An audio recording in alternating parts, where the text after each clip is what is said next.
Let's start with the immediate ones here. Larry Ogunjobi and Maurkice Pouncy. It's a 1-game but a 3-game suspension for the D lineman at the center here. Ogunjobi, I mean, if he wins this, could potentially play this week. Pouncey, I assume, is trying to get this thing cut down from 3 to 2, Mike.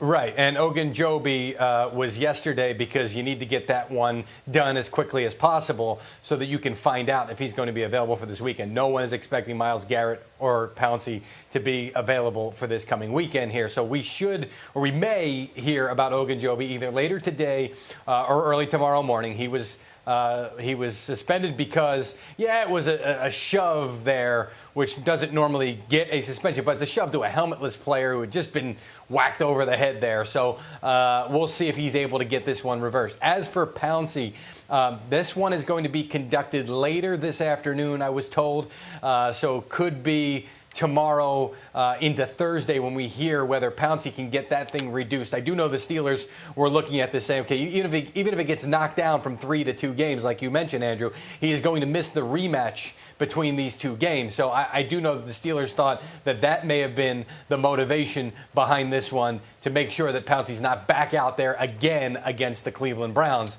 so that there could be another fracas, basically. Yeah, all eyes will be on that game. It is coming up week 13. That game will be in Pittsburgh. It was a 4 o'clock start. It's been moved now up to the rest of the games at 1 o'clock Eastern time, so it will not have as many eyes as it would have had in the past. The Myles Garrett appeal is coming up tomorrow. This is going to be a little bit different. He is actually, Mike, going to New York to plead his case.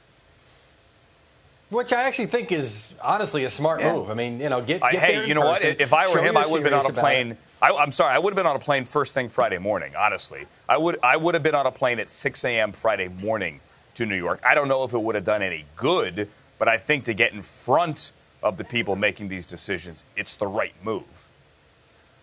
Well, the hearing is when the hearing is. I don't blame him for waiting till when he's going to do it here, but I get what he's going after here. And this is probably going to be a combination of throwing yourself on the mercy of the court and also pointing out that, yes, I've had the late hits.